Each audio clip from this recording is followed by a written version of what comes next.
page 63 it says, now when we sincerely took such a position, the one just described, all sorts of remarkable things followed. It said we had a new employer.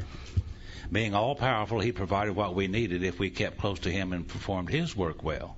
See, he's not going to do my work well. I'm going to do his work well.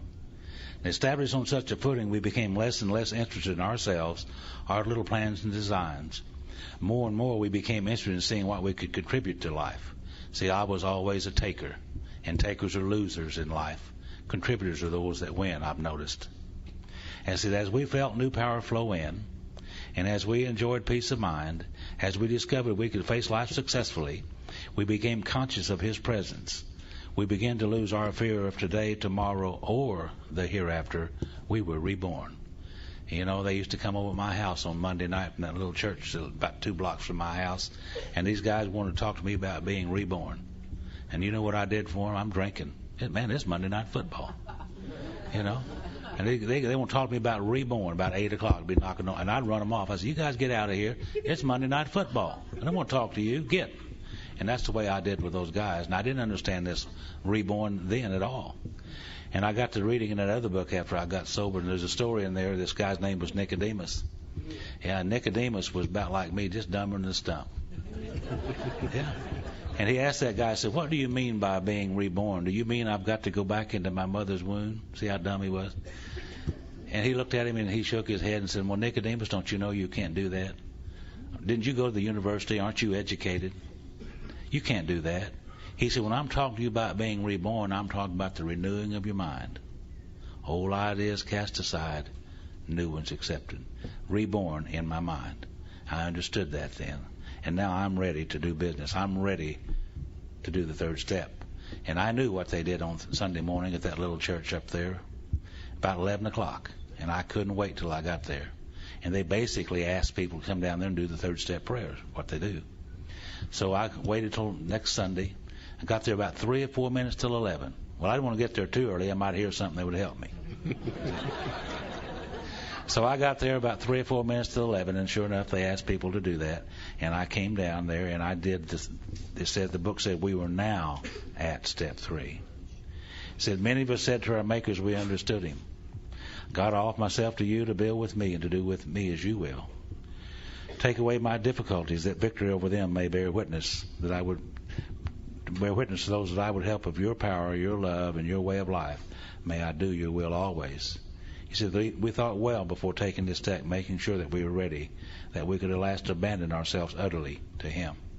And I don't know what exactly happened that particular morning, but I do know this. From that Sunday morning until this moment, my life hasn't been the same. It's as if I'd been walking on the dark side of the street all those years, and all of a sudden I'm on the sunny side of the street. And I don't know what happened, except I do know that my life has changed. Thank God. We thought well before taking this step, making sure we were ready, that we could at last abandon ourselves utterly to him. I think the word utterly means completely, wholeheartedly, all the way, the entire ball of wax. I hope you don't make the mistake I did. First time I took step 3, I got on my knees, which I very seldom did in those days.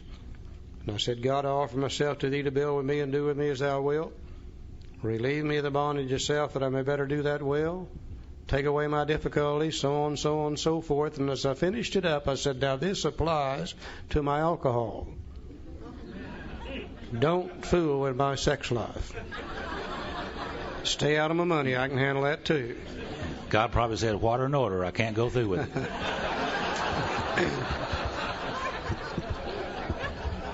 I said, you take the alcohol and I'll take care of the rest. Well, today I realize the fallacy in that is, as far as I know, God doesn't even drink. He don't want the alcohol. He wants me. And he wants all of me. Just think, if God could direct my thinking in all areas, it might even become better in my sex life. It might even become better in my money areas. It might even become better in all areas. And if my thinking becomes better in all areas, then surely my life will become better in all areas too.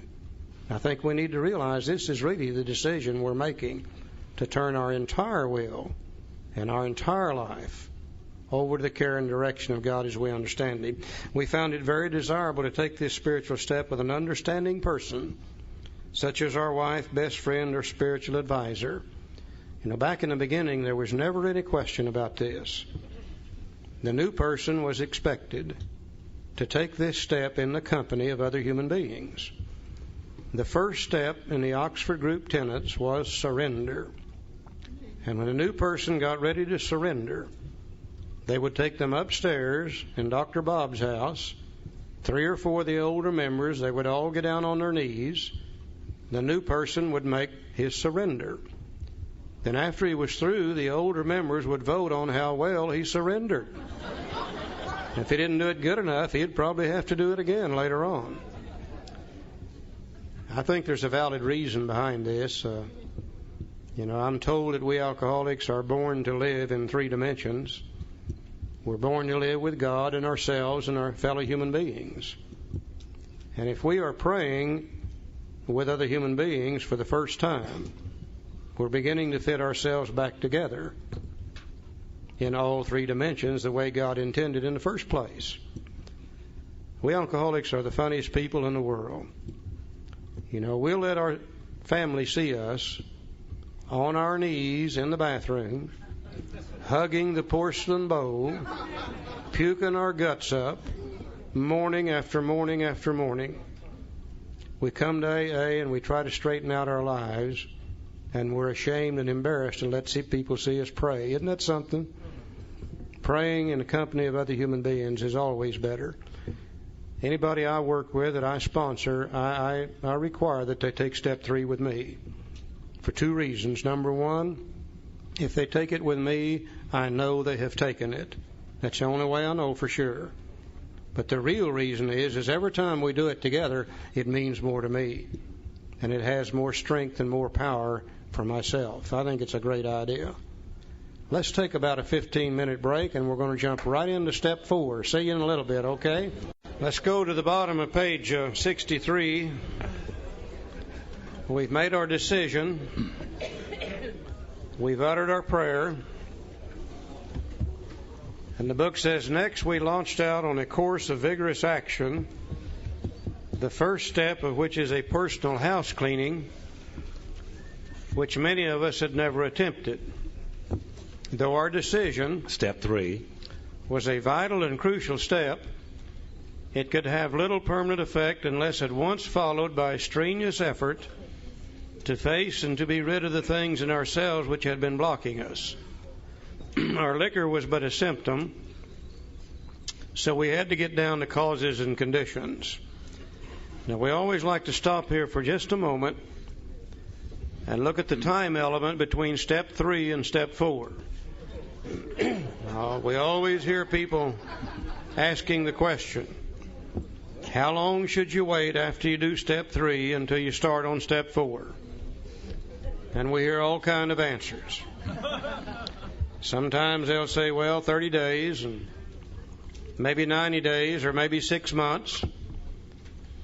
We heard a professional in the field one time counseling people to wait a minimum of 2 years. And our question back to that person was, how many people have you killed with that statement? You see, we're trying to find a way to live where we not only can be sober, but we can have a little peace of mind, serenity, and happiness. And every day that we put off and procrastinate step 4 is a day that we're still filled with resentments, a day that we're still filled with shame and fear and guilt and remorse, another day that we don't feel good. And we really don't know how many days we could go without our mind beginning to think about taking a drink. And next thing you know, we've convinced ourselves that it's okay to drink, and we end up drunk all over again. I don't know how many days I could go under those conditions, and frankly, I'm not very interested in finding out. Our book tells us when we should take step 4. Step 3 will have little permanent effect unless at once followed by this strenuous effort, which is step 4. And that does make sense, doesn't it? As far back as I can remember, 4 has always followed immediately after 3. Now, knowing that and knowing we might get drunk if we don't get on with step 4, why would we still tend to procrastinate?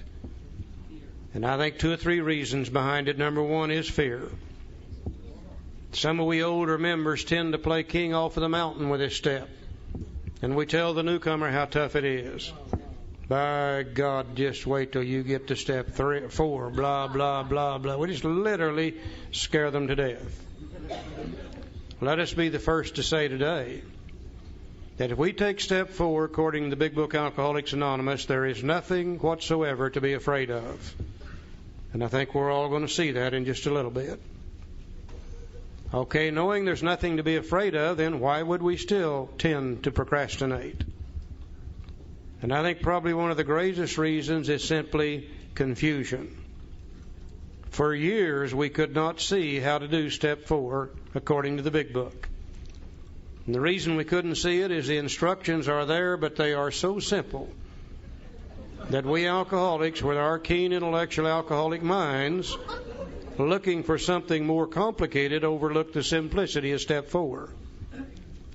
So in our desperation, we read over in step 5 something about sharing all your life story. And we said, oh, that's what they wanted us to do in step 4, is write our life story so we could share it in step 5. That's what I did in the beginning. Now, my life story might not have been important to others, but it must have been to me. There was 92 pages in it. I took it to another poor, suffering human being and asked them to read it, and they did. And he said, not very pretty, is it? And I said, no, it isn't. He said, you'll never have to be that way again. He threw it in the waste paper basket. And I learned nothing from my life story to contribute to my alcoholism. Certainly nothing new. Because everything I wrote down, I already knew it, so nothing new came out of it. And today I realize that 95% of my life story really doesn't have anything to do with my alcoholism anyhow. The fact that I was born in 1929, I don't think that's got a thing to do with my alcoholism. It may have had something to do with somebody else's alcoholism, but not mine. The fact that I graduated from high school at age 17, went immediately into the service, I don't think it's got a thing to do with my alcoholism. The fact that I was married at age 21, I don't think it's got anything to do with it. But I tell you what it did do. The 95% that had nothing to do with it very effectively covered up the 5% that did. And I learned nothing from my life story to contribute to my alcoholism. So in our desperation again, somebody in Minneapolis, Minnesota wrote a 4-step inventory guide. We took the Minneapolis guide, combined it with the Big Book, and got more confused yet. Somebody in Dallas, Texas wrote a 4-step inventory guide. We took the Dallas guide, combined it with the Minneapolis guide, combined it with the Big Book, and got more confused yet. Have no idea how many are floating around today. We saw one that had 20 pages in it. I'll guarantee you if you wasn't crazy as hell when you took it, you would be when you were through with it. It was one of those. All the time the instructions have been here. We just never could see them before because we didn't understand how Bill writes. And I think today if we can just kind of sit back and relax, look at a few simple ideas, we're going to see how easy this thing really is. There's 2 things we got to remember. First, he loved to use comparisons. Talking about one thing that we already know to teach us something new. Also, he did not like to repeat himself using the same words over and over. So he would tell us something, then turn around and tell it again, but use different words the second time. And bearing those 2 thoughts in mind, I think we can see how simple this thing really is. He starts out by saying, therefore we started upon a personal inventory. This was step 4. Immediately he jumps into business. He says a business which takes no regular inventory usually goes broke. And I think his first comparison is this. You know, if you had a business, and I don't care what it is, selling ladies' purses, men's watches, bicycles, or whatever, if you didn't inventory once in a while, and by the way, inventory is defined as a written list of items. If you didn't go in there and make a list of the things that are in there, you wouldn't know what's been stolen that you didn't get paid for. If you didn't inventory once in a while, you wouldn't know what's been sold and you need to reorder to put new stock in its place. If you didn't inventory once in a while, you wouldn't know what's become damaged. Nobody wants to buy it. It's sitting there taking up valuable floor space day after day after day. You're probably paying interest on borrowed money to put it in there in the first place. If you didn't inventory once in a while, you wouldn't know what's become out of style. You need to put it on sale so you can get it out of the store to put something new in its place. If you had a business and you didn't inventory once in a while, you probably would go broke, and I think we can all see that. Okay, in our personal lives, we have a business too. It's the greatest business in the world for us. And it's the business of finding a way to live where we can have a little peace of mind, serenity, and happiness so we don't have to go back to drinking. And if we don't inventory in our personal business, chances are we're not going to find what's damaged and unsaleable in our heads that's going to cause us to go broke too. And going broke for us is simply going back to drinking. So whether we're dealing with a personal business or a business, in either case, we would probably go broke without the inventory. Now then, he's going to tell us how to take a business inventory. He says, taking a commercial. Now, dad burn him, he could have said business again, couldn't he? But he'll use the word commercial, which means the same thing. Taking a commercial inventory. Now, Joe, up here on the screen, and you also have it in your handout material, we're going to have a little picture up here that's going to be called inventory comparison. I think it's step 5 in your handout sheet. On one side says business, the other one says personal. And we're going to take a few key words out of the big book and put it under business. He said taking a commercial inventory is a fact-finding, and we're putting fact-finding under business. And a fact-facing process, we're putting fact-facing under business. It is an effort to discover the truth, and we're putting truth under business. About the stock in trade, and we're putting stock in trade under business. The stock in trade is what's in there to sell. The ladies' purses, the men's watches, the bicycles, or whatever. One object is to disclose damaged or unsaleable goods, and we're putting under object, under business, disclose damaged or unsaleable goods. To get rid of them promptly and without regret. And we're putting promptly and without regret under business. In other words, we're going to go in there and we're going to try to find the facts. When we find them, we're going to face the facts. We're looking for the truth about the stock in trade. We're trying to find the damaged and unsaleable goods. The good items will not cause us to go broke. Oh, they resell every day and we're making money off of them. The damaged and unsaleable goods, they're the ones that's blocking the floor space and the shelf space and costing us money. When we finally find them, we're going to try to get rid of them promptly and without regret. We can't put anything new in their place until they're gone. We're trying to find the stock in trade that's damaged and get it out of there.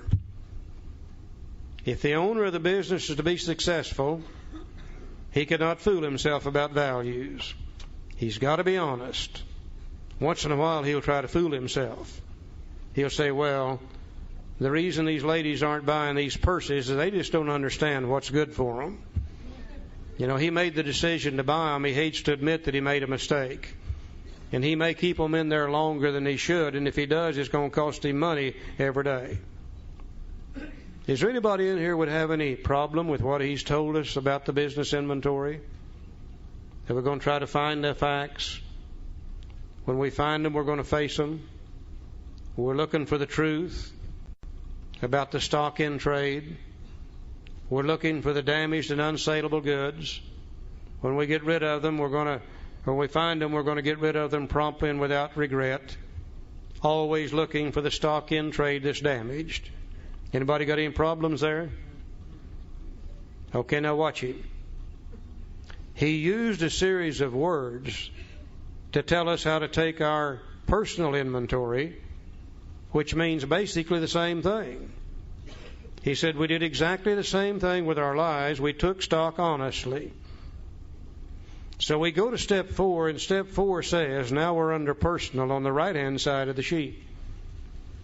Step 4 said we made a searching.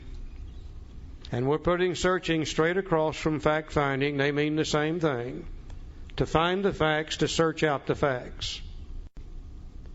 We made a searching fearless.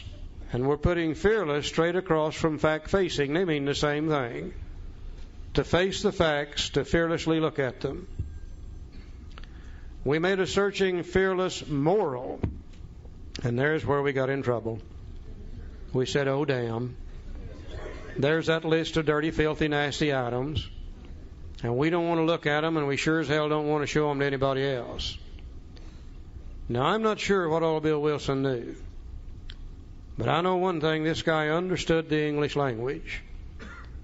And I really believe that if he'd wanted you and I to make a list of dirty, filthy, nasty items, he would have said we made a searching and fearless amoral or immoral inventory. He didn't say that. He said moral. Bugged the hell out of us. Till eventually we went back to the dictionary. Do you know what the word moral is defined as? Truth. Things as they really are. The right and wrong of any given situation. The truth about things. So truth and moral mean exactly the same thing. We made a searching and fearless moral inventory of what? Of ourselves.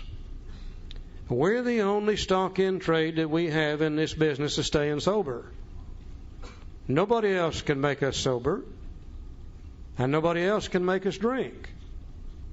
Oh, I'll agree, they can make us thirsty as hell once in a while. But they can't make us drink. We decide whether we drink or not. Now, what part of us decides whether we drink or not? Is it our body or is it our mind? The real problem of the alcoholic centers in the mind. So we're going to look inside ourselves, in our minds, and we're going to find those flawed thinking processes, which is the damaged and unsaleable goods, that block us off from God. Now, we've made a decision to turn our will over to God. And as long as our mind is filled with damaged and unsaleable goods, then God can't direct our thinking. We're going to have to find them, and after we once find them, then we're going to get rid of them promptly and without regret. And when those flawed thinking processes leave our minds, then our mind is opened up for God's thinking to enter. But it's only after they're gone that God can enter. Now, there are 3 common manifestations of a life run on self-will, and we've already talked about them. The flawed thinking processes in our mind that blocks God out are resentments, fear, guilt and remorse associated with the harms done to other people. And as long as our mind is occupied with those thoughts, then God's thoughts can't come in. It's just that simple. Now, I like to look at my head up here as a little bitty store, not much, a little bitty Quick Trip or 7-Eleven, not a hell of a lot in it, never has been. Over here in this part of my store, I've got some display cases, and they are filled with resentments. Damn him, damn her, by God, I'll show them, blah-de, blah-de, blah, blah, blah, blah, blah, blah, blah. Those display cases are already full. God simply cannot get in there because He is blocked out by the damaged and unsaleable goods called resentments. Over here in this part of my store, I've got a little file cabinet, and it's filled with fear. Oh, my God. What's she going to do when she finds out about this one? oh my God, what's the banker going to say when that check hits there this time? He's already told me he's going to file on me next time. Oh my God, is that my car sitting out in the front end torn up? Don't know how. Oh my God, and on and on and on. God can't get in there. He's very effectively blocked out by those fears. Back here in the back of my store, I've got a little file room, and it's full of guilt and remorse. God dwells in each of us. We know the difference between right and wrong. We do these things that hurt other people. We're scared to death what they're going to do when they find out, and the guilt and remorse begins to eat us up. God can't get in that storeroom. He's already blocked out of there. Have an emergency phone call, Charlie. Have an emergency phone call for whom? Who? Pam or Paul Madison. Pam or Paul Madison. Okay. I hope everything's all right. Yeah. Now, if I want God to direct my thinking, then I'm going to have to do something about the removal of these resentments and these fears and this guilt and remorse. And if I can remove them, then God's thinking can enter into my mind and direct those portions of my mind where He was effectively blocked out. Now, my book is getting ready to show me just exactly how to look at these things truthfully.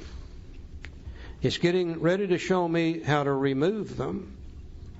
Then the greatest thing it's going to show me is how to keep them from coming back in the future. And if I'll do my part, then God can direct my thinking. But until I've done my part, God can't. It's just that simple. He says we did exactly the same thing with our lives. We took stock honestly, truthfully, morally. First, we searched out the flaws in our makeup which caused our failure.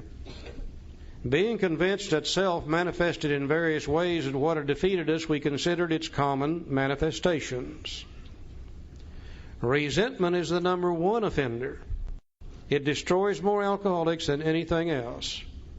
From it stem all forms of spiritual disease, for we've been not only mentally and physically ill, we've been spiritually sick. When the spiritual malady is overcome, we straighten out mentally and physically. In dealing with resentments, we set them on paper. So the first thing we're going to do is look at these resentments. Now, I think we need to look at that word and make sure we understand what it means. The word resentment is made from two old words. First are the letters R-E. Re. When you see re in front of another word, it always means to do again. Like repaint, replay, redo, always means to do again. The last part of this word, sentiment, comes from an old word called sentire, which means to feel. So the word resentment itself means to re-feel. Okay.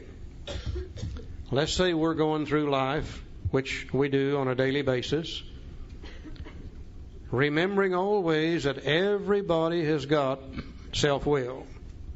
That's one of the problems. It's standard equipment. Everybody's got self-will. From time to time, other people get sick in self. Maybe their social instinct is out of kilter. Maybe their security instinct or their sex instinct is fouled up. And they do something to me that threatens one of my basic instincts of life. Maybe they put me down in the eyes of other people, and it threatens my self-esteem. Maybe they do something to threaten one of my personal relationships. Maybe they rip me off and steal my money from me. Maybe they do something to interfere with my sex life. Or maybe they do something that threatens one of my ambitions for the future. Now, when they do that, that's a wrong on their part for doing so. That's not a resentment. It doesn't become a resentment till I go over in the next room, or I go home that evening, and I replay that thing in my mind, and I feel the pain the second time. The first time they did it to me hurt me. But when I go over here and replay it, and feel the pain the second time, then I'm doing it to myself now. They did it to me the first time, but I'm doing it the second time. And after a while, I'll replay it again. And I'll feel the pain the third time. And what I found in my life is I'm not always completely honest with me. Because it seems as though when I replay this thing, each time I tend to change it just a little bit. And I tend to make what they did to me just a little bit worse. I tend to make what I did just a little bit less. I tend to make the pain just a little bit deeper. And you let me play it over in my head enough times, after a while I can say to myself, I was just standing there doing nothing. And they come along and did it to me.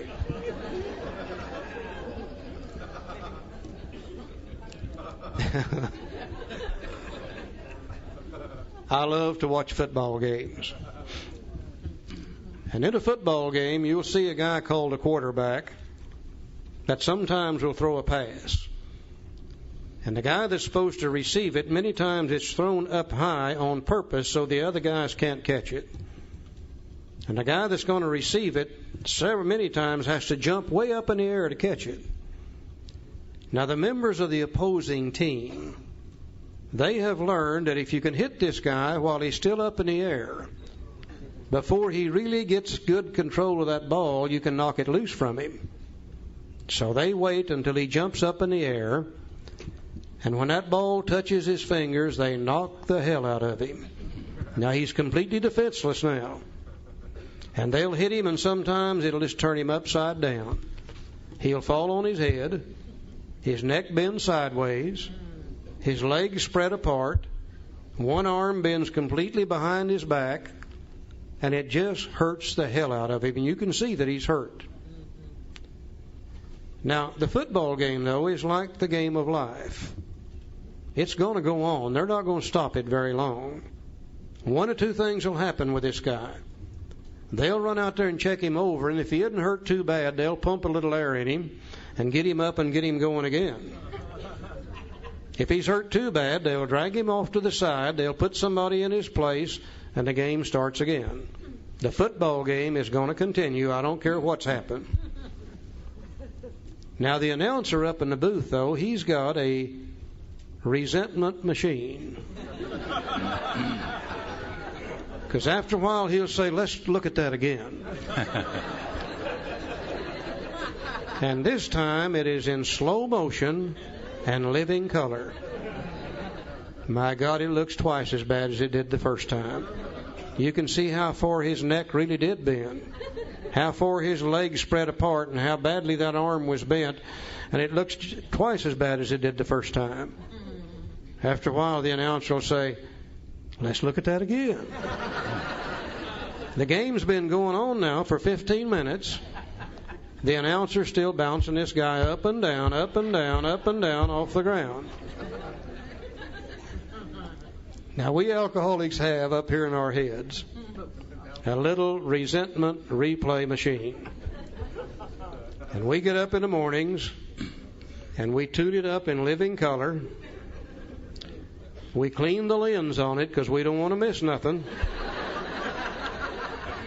And we shine it on the world all day long. And we record everything they do to us that's bad. And we go home at night and sit down and play it over in our head and make ourselves sick and blame it on them. Now, once in a while we have a bad day. Once in a great while, they won't do anything to us. That's a bad day for an alcoholic. We've got our machine cleaned up, the lens is clean, tuned up, we shine it on the world, and nobody will do anything to us. We don't have anything bad to record. Don't record nothing good. Do you know what we record those days? By God, we record what they're thinking. That's what we do. We go home at night, play it over in our head, and make ourselves sick.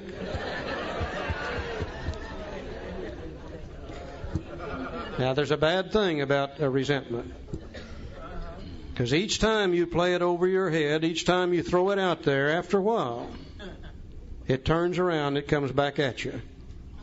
And when it comes back at you, it comes back as self-resentment. And we begin to resent ourselves for being in a position to have those things happen to us. And after a while, self-resentment turns to self-pity. And that's the sickest that a human being can be up here in their head, is to be filled with self-pity. And we alcoholics love self-pity.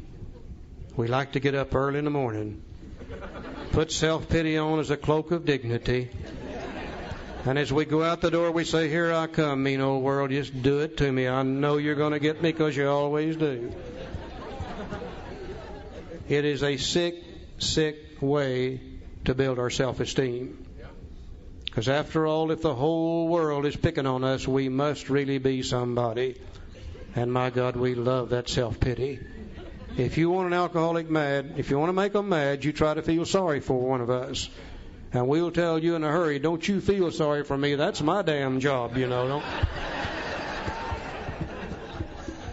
Is there any way that God can enter a mind filled with that kind of crap? No way. Our thinking is controlled and dominated by these resentments and all the things that go along with it. God is absolutely, completely blocked out of our mind through these resentments. At the very least, we're going to have to do something about them. Now, the instructions on how to do them are here in the big book, Alcoholics Anonymous. Are just so simple that we never could see them before. We've given you a sheet in your handout material called A Review of Resentments. I believe that's page 9 and 10. And what I would ask you to do now is take those last two columns, try to fold them over where you can't even see them, where all you're looking at is column 1, 2, and 3. The example on page 65 has already been filled out. And we didn't know the procedure that Bill used to fill it out. That's where a lot of our confusion is. So what we've given to you in the first three columns is page 65 in the blank form. We want to emphasize we're not trying to bring another inventory in AA. We've already got enough of those. Page 65, the resentment sheet that you have is 65 in the blank form. Column 1, I'm resentful at. Column 2 is the cause. Column 3 affects my.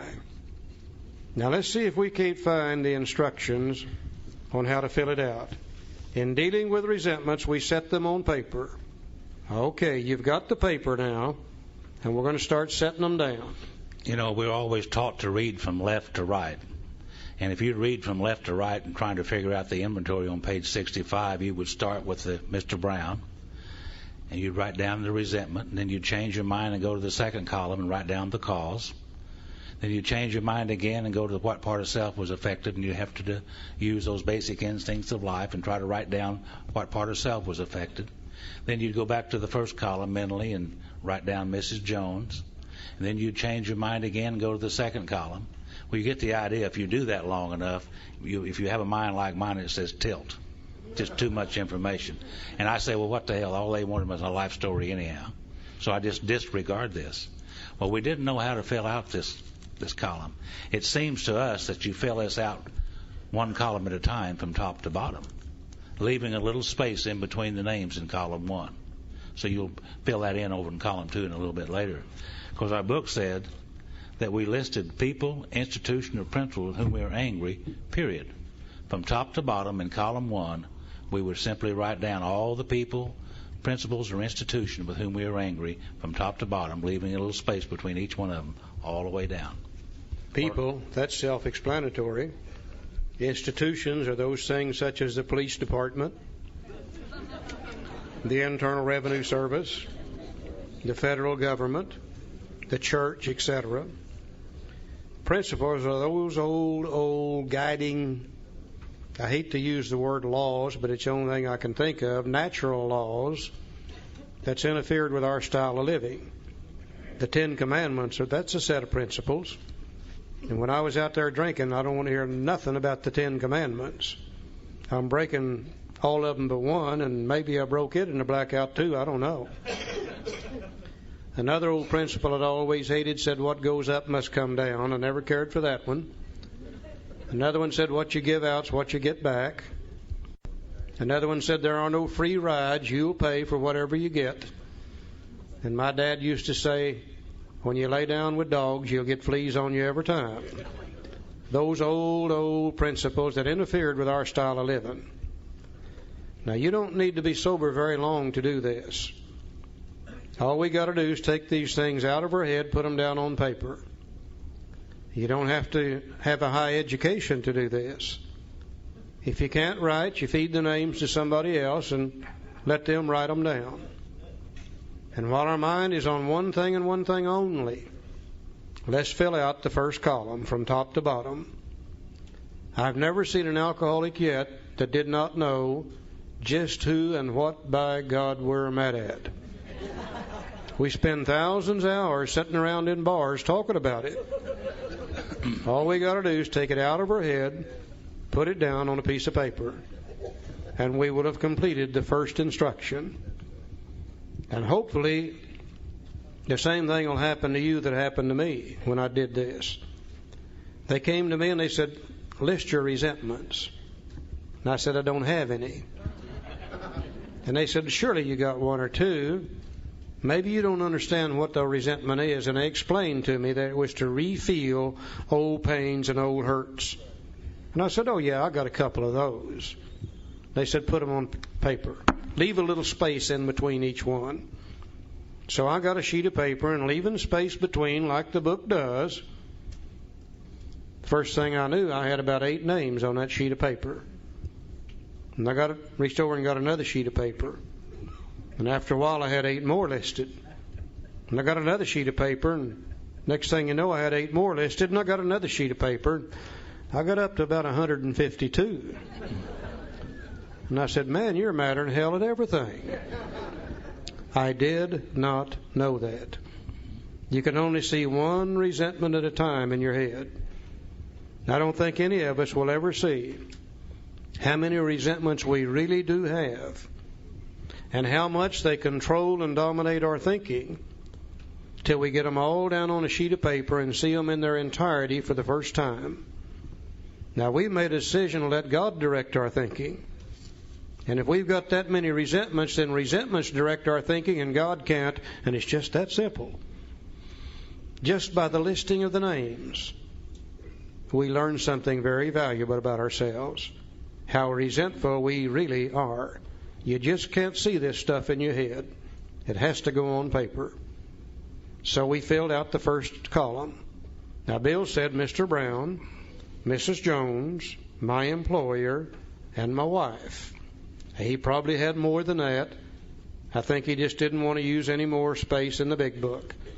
Mine was that long list of about 152 names, Joe. So we asked why we were angry, period. Stop right there and go to the second column, the cause.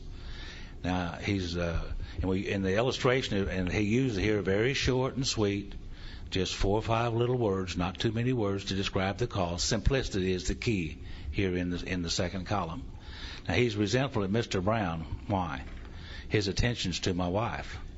He told my wife of my mistress. Brown may get my job at the office. Now, I don't even know Mr. Brown. I'm already mad at him myself. Now, he's resentful at Miss Jones because she's a nut.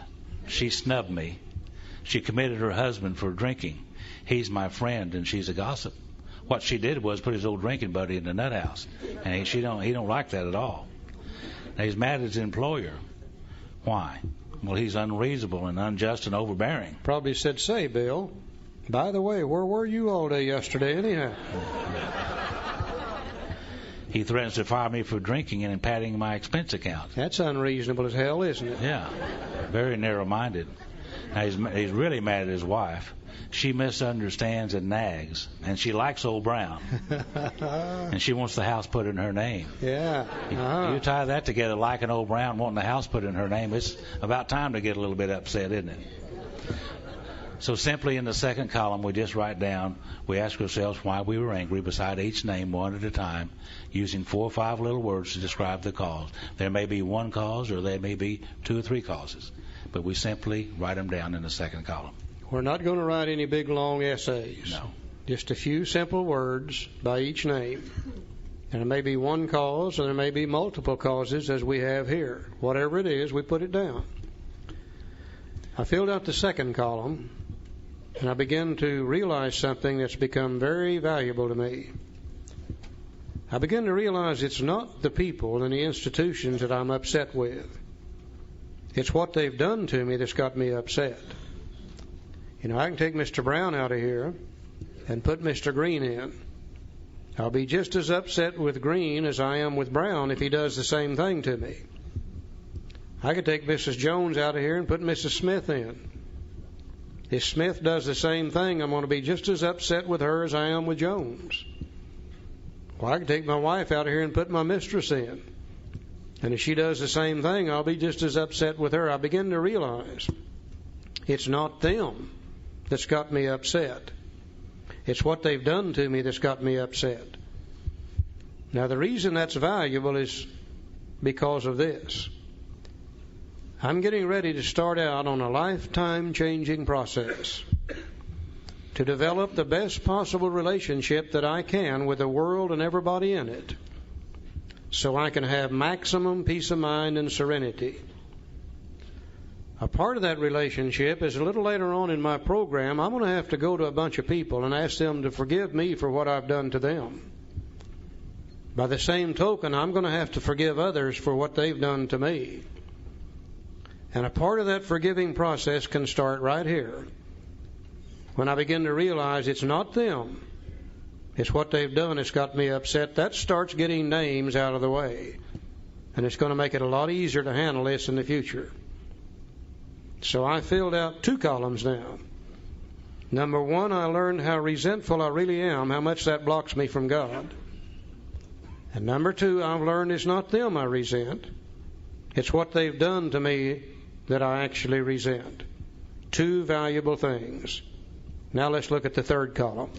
In most cases, it was found that our self-esteem, our pocketbooks, our ambitions, our personal relationships, including sex, were hurt or threatened, so we were sore, we were burned up. On our grudge list, we set opposite each name our injuries. Was it our self-esteem, our security, our ambitions, or our personal or sex relations which had been interfered with? We were usually definite as this example. And again, using that information that we got from the basic instincts of life, we simply fill out the third column. What part of self was affected by that? What basic instinct was threatened by the actions that those people did? I can't be upset with you unless you've done something to threaten one of these basic instincts of life. If you threaten my social instinct in any way, my self-esteem, my personal relations, etc., you're going to upset me and make me angry. If you threaten my security, either material or emotional, you're going to upset me and make me angry. If you threaten my sex life in any way, you're going to upset me and make me angry.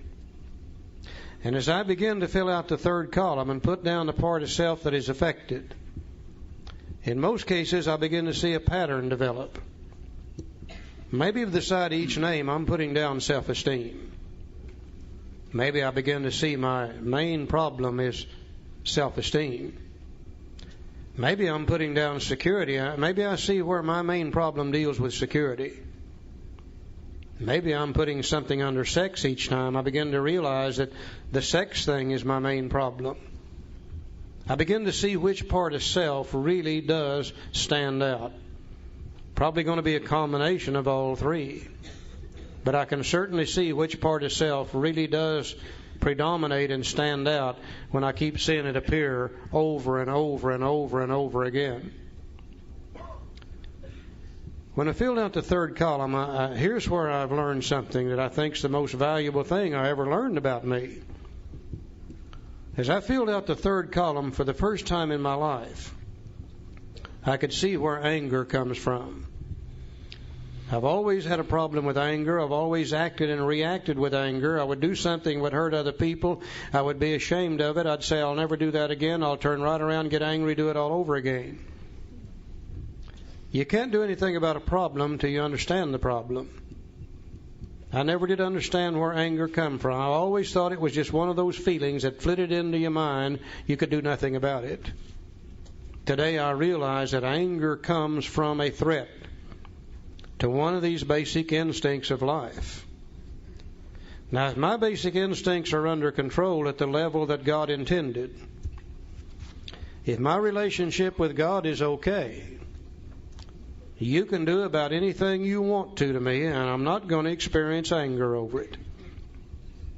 But I'll guarantee you, if my instincts are out of control, my relationship with God is not right, about anything you do to me that threatens a basic instinct creates anger.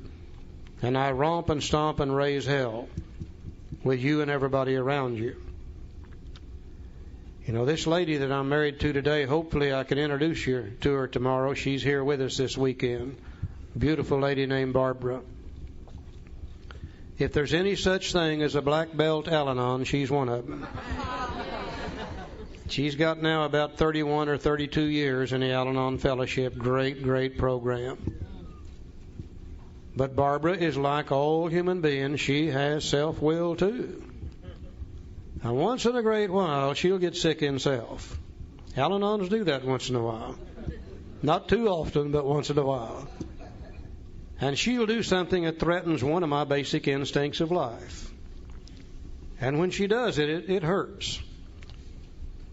Now, I found that if my relationship with God is right and my instincts are at the level God intended, I'm able to say, well, the poor old thing. They're sick just like we are, and they can't help it any more than we can, and that thing will just slide off of my back and just won't bother me at all. And I just go on about my business. Now, 30 days later, though, the same lady does the same thing. Only this time, my instincts are not under control. And my relationship with God's not right today. And I react to what she did with anger. And I romp and I stomp and I raise hell with Barbara and everybody around me all day long. The same lady did the same thing. But I choose to react to it in an entirely different manner, based upon my relationship with God and where my instincts are that day. Thank God I've learned that. Because you see, I can't do anything about Barbara. And I can't do anything about any other human being on earth. But I can do something about my relationship with God and keeping my instincts under control where I don't have to get angry. And if I don't have to get angry, I'm in much less chance of drinking than I am if I just continue that anger over and over and over. Thank God I've learned that. One of the best pieces of information I ever found. Now, we have filled out 3 columns. Column 1, we listed the people we're angry with, resentful at, and we realized how resentful we really are and how much that blocks us off from the sunlight of the Spirit. Column 2, we've learned it's not them we're resentful at, it's what they've done to us. Column 3, we've learned it's not even what they've done to us. It's how we choose to react to it based on our relationship with God and whether our instincts are under control or not. Now, we're going to fill out a couple names here from our inventories. We're not going to do the whole thing, but just 2 or 3 names as an example. The first name on my sheet was this lady named Barbara. 30 some odd years ago, I hated this lady with a purple passion. If I could have done away with her and not get caught, I believe I would have done it. I used to lay awake at night fantasizing about this thing. Tomorrow morning when she's on the way to work, and by the way she always worked, I believed in her being self-supporting through her own contributions. Always thinking of others. always thinking of others. Tomorrow morning when she's on the way to work, she's going to get run over by a big semi-truck. And it's not going to be just any trucking company. It's going to be a very affluent trucking company. And they're going to run over her and kill her, and then I'm going to sue them. And I'm going to come out of this deal getting rid of her with $2 or $3 million in hand. You Al-Anons are not the only ones that fantasize. We Alkies did it too. Believe me, we did. Second name on my sheet was the Internal Revenue Service. God, I hated those people with a purple passion. Just mention their name, and I began to froth at the mouth immediately. Joe, what was the first name on your inventory sheet? Rose. Rose. Wife number 1, Rose. Now, it's just that simple. That's how you fill out the first column. We go to the second column. Why am I so upset with Barbara? Well, the last year before she went to Al-Anon, she had the audacity to file for divorce 3 times. She's spending more money on lawyers and divorces than I'm spending on booze and everything that goes with it. And my God, I hated her for that. Why am I so upset with the Internal Revenue Service? Well, they're trying to put me in jail, that's why. Joe, how come you're so upset with Rose? She had an affair with another man. After all I've done to her. After all I've done to her.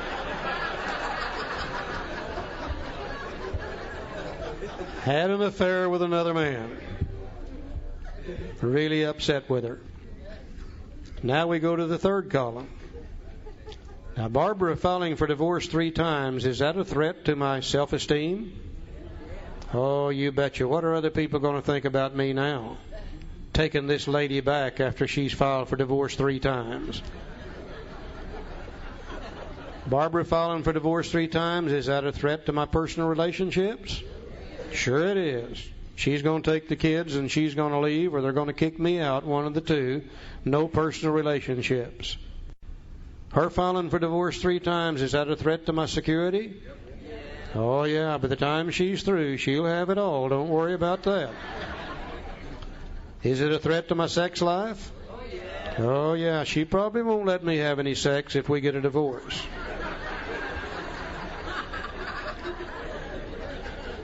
The Internal Revenue Service trying to put me in jail.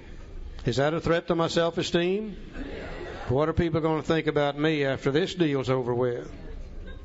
Is it a threat to my personal relationships? They're not going to let me have any relationship with my wife and children if I'm in jail. Is it a threat to my security? Oh, yeah, they're going to take every penny I've got by the time it's over with. Is it a threat to my sex life?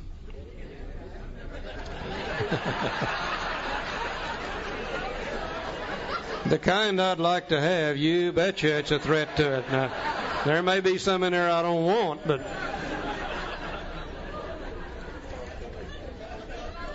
Old Rose having an affair with another man. Is that a threat to Joe's self-esteem? Is it a threat to his personal relationships? It's a threat to his security? Yeah, he'll have to go to work now. She's been supporting him for the last 10 years. A threat to his sex life?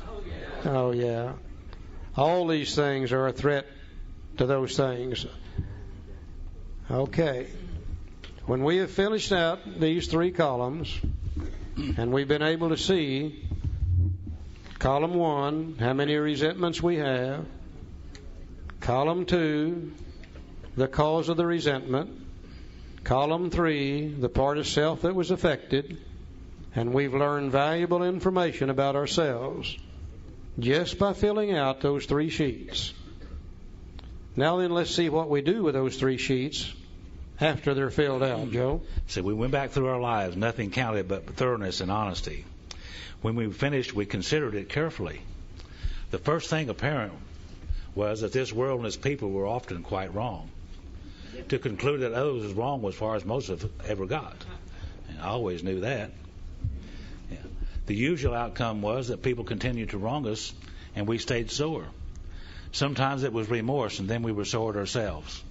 But the more we fought and tried to have our own way, the worse matters got. As in war, the victor only seemed to win. Our moments of triumph were short-lived. Now, it's plain that a life which includes deep resentment leads only to futility and happiness. To the precise extent that we permit these, do we squander the hours which might have been worthwhile. And I read that last statement, and I stopped. And I tried to look back in my life and see how much time I've squandered in resentments. Now, I don't know about you guys, but I know about me. And when I've got a good resentment churning around up here in my head, I'm pretty well paralyzed from doing anything worthwhile. And one of my favorite things that I was doing back when I was drinking was to get up early in the morning, have a drink of whiskey and a cup of coffee, and turn on my resentment replay machine and replay what she did to me yesterday and replay what that guy did to me a month ago and replay what that person said to me 6 months ago and replay what that damn boss did to me about a year ago and replay what that damn policeman did to me 5 years ago and replay what my uncle did to me 10 years ago and replay what my mother did to me 15 years ago and replay what my father did to me 20 years ago. And it took me just about an hour to run through that tape. And I loved every moment of it. When that tape would run out, I'd have another drink of whiskey and another cup of coffee. And I would turn on my get even machine. Now, by God, the next time she does that, I'll do this and she'll do that, and Socko, I'll put it on her. They're not going to treat me that way. And it took me just about an hour to run through that tape. And I loved every moment of it. When I came into AA, I found out the only difference was I wasn't taking the drink of whiskey. I was having a cup of coffee, turn on the resentment replay machine, run it for an hour. Another cup of coffee, turn on the get even machine, run it for an hour.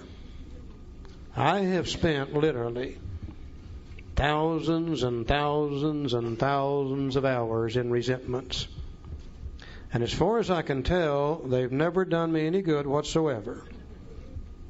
They certainly never made me any money.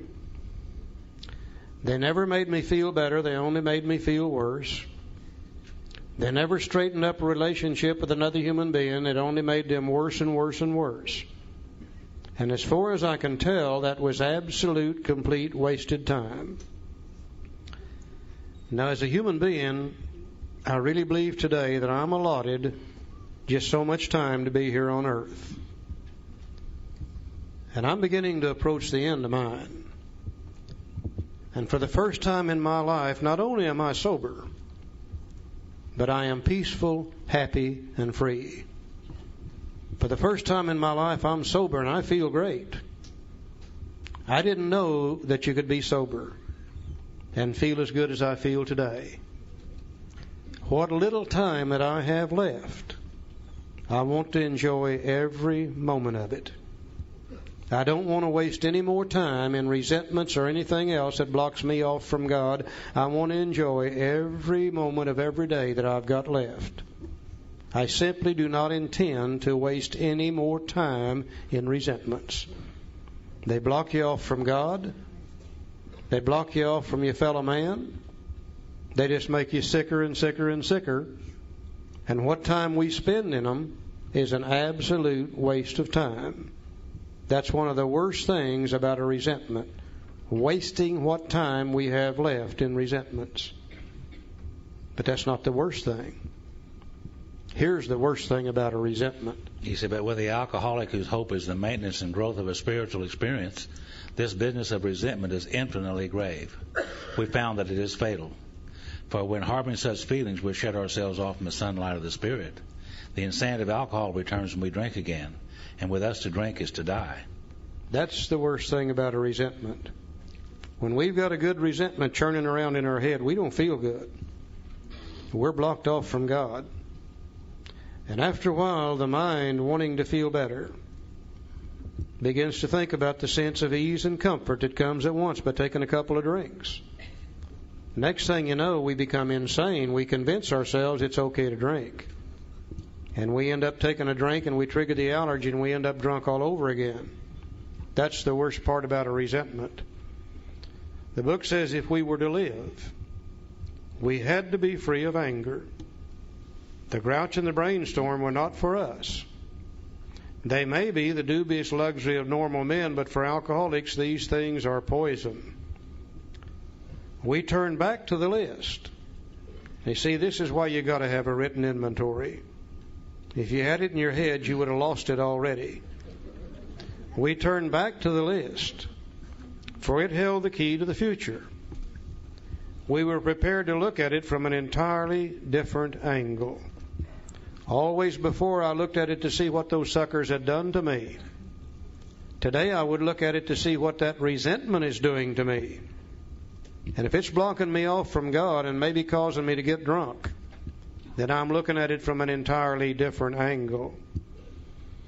We begin to see that the world and its people really dominated us.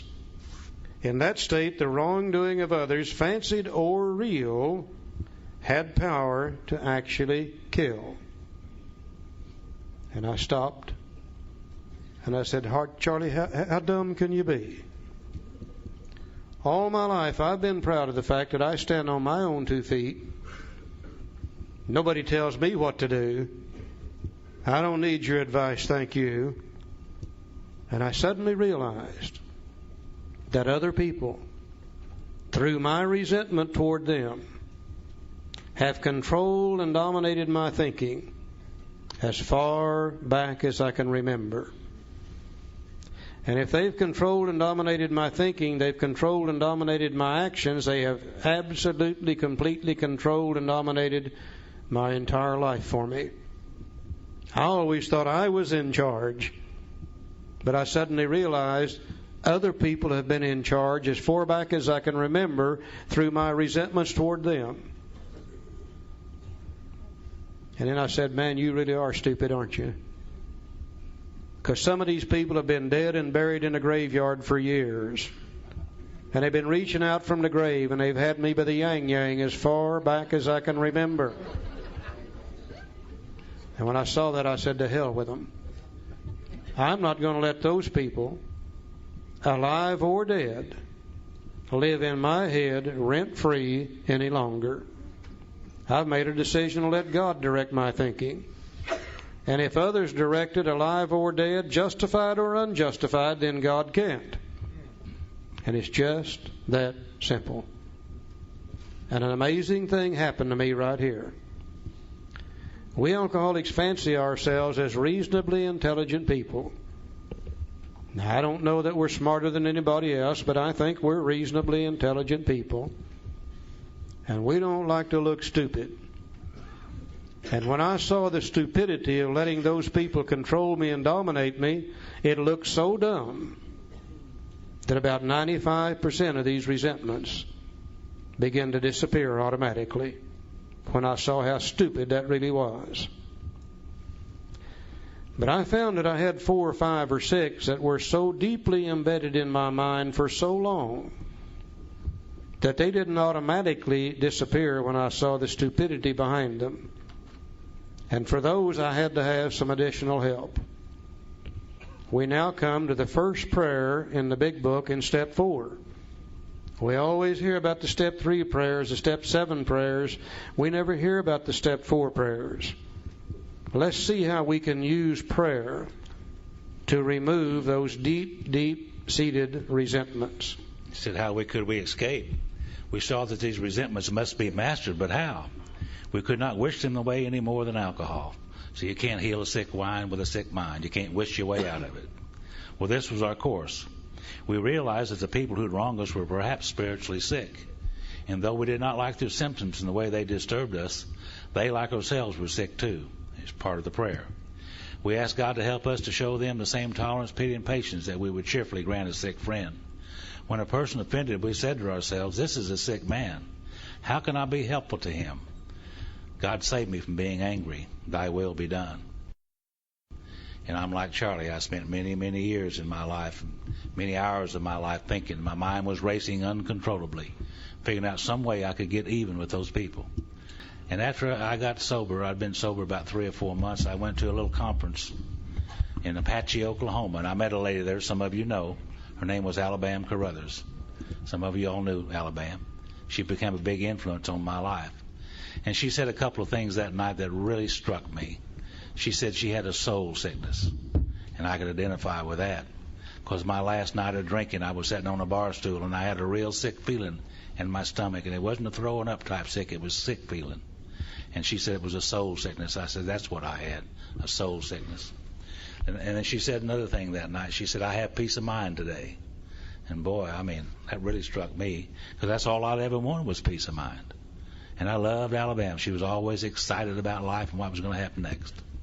And then after that meeting was over with, we were sitting around the lobby of this hotel, and it was about 3 o'clock in the morning, and I was sitting there watching Alabama operate, and it wasn't saying anything. Finally, it was just Alabama and myself and my little sponsor, George, a little black guy laying in her lap. And I began to talk to Alabama. I said, Alabama, you said you had peace of mind tonight. How did you get peace of mind? I want peace of mind. And she said, well, Joe, tell me what's going on in your mind. And I told her how I was going to meetings and going to meetings and going to meetings. But that night I'd go home and lay down, and my mind would fly over, and I'd begin to think about all those situations that we talked about. And she said, well, Joe, you're just full of resentments. And I said, what is a resentment? See, I didn't know. She said a resentment was old angers and old hurts that are refelt over and over and over again. And all that anger that you intended to use up on them, you're turning it on yourself and making yourself sick and blaming it on them. She explained that to me, and it took a while for me to understand. Finally, I did. And I said, well, is there any solutions for these? And she said, yes, there is. This happens to be. And she referred to page 67 and showed me this information here. Well, I went home after that meeting, and I got in my bed that Sunday night, lay down, and my old mind flipped over again and started racing uncontrollably. And I said, well, I think I'll pray for those people. So I started praying for those people that night, and my list got longer. The next day I prayed for those people again, and that afternoon I prayed for those people, and that night I prayed for those people. I don't know exactly what happened, but I do know that one morning, it was one of the beautiful spring mornings we have in Oklahoma, and I got stuck in this stoplight, just the length of a stoplight is what happened. I looked over at that beautiful house sitting over there, and the grass was so green, it was just beautiful. The greenest green I'd ever seen. The tulips were in full bloom, red and yellow. The little squirrels were in the trees, and the birds were in the trees whistling, and it was just a beautiful morning. And I thought to myself, my God, how long has it been since I've seen that? You know, I could not remember. I could not remember. And when this book talks about being cut off from the sunlight of the Spirit, I really do know what that means. I really do. Because that morning it was so vivid. Now, what happened was that those people did not change, but my thoughts and feelings toward them did change, you see, and has never returned again. Thank God for this program called Alcoholics Anonymous. I've been there, and I don't want to ever return again. I think the reason this works so well is prayer for another human being. It's probably one of the greatest expressions of love that one human being can have for another. And love and hate can't exist on the same plane. And as we pray for that human being, over a period of time, that resentment will begin to disappear. Sometimes it just takes 2 or 3 prayers. Sometimes it might take every day for 2 months. But if we will consistently do it, we will find sooner or later that resentment is replaced with love. And the resentment disappears. You know, I had a guy that I really, really, really resented. And again, I think I would gladly have put him away if I could have gotten by with it without getting caught. And when I got to this part of the inventory, I went to my sponsor. Now, this is going to be one of those take it to the grave resentments. I had no desire to remove it at all. And I'd worked on all the others, but this one just stuck in there. And I went to my sponsor and I told him about it, and he said, Charlie, you've got to get rid of that resentment. And I said, I don't want to get rid of this resentment. He said, well, that's beside the point. He said, if you don't get rid of it, sooner or later it's going to get you drunk. And in my smart mouth I said, well, how in the hell do I do it? And he said, let me show you. And he took me to this prayer too. And he said, now read that and go home and do what it says. And you'll get rid of that resentment. And I went home and got down on my knees, which again I very seldom did in those days. And 4 or 5 or 6 or 7 days later, I don't know when, I woke up one morning and that resentment was gone, completely gone. And it's never returned since that date. And I think the irony in the whole situation is it wasn't 30 days later. This guy moved in as my next door neighbor. This thing really does work. See, what I learned from this experience is that love is forgiving and love is forgiving, you see. Now just think, this old head up here, that these display cases over here were filled with resentments, has now been emptied out. The resentments, the damaged and unsaleable goods called resentment, has now been removed from my mind. Now when that happens to me, there's another natural law that applies that says nature abhors a vacuum. No such thing as a vacuum or void. There's always something trying to rush in and fill it up. If those resentments disappear, God's not going to leave another hole in my head. I got enough of those already. They will have to be replaced with something else. And the only thing that can replace them will be the opposite of them. Where my mind used to be filled with resentments, that portion of it is now filled with love, patience, tolerance, compassion, and goodwill toward my fellow man. That's God's thinking. My thinking was the resentment. God's thinking is love, patience, tolerance, compassion, and goodwill. And that part of my mind is now filled with God's thinking.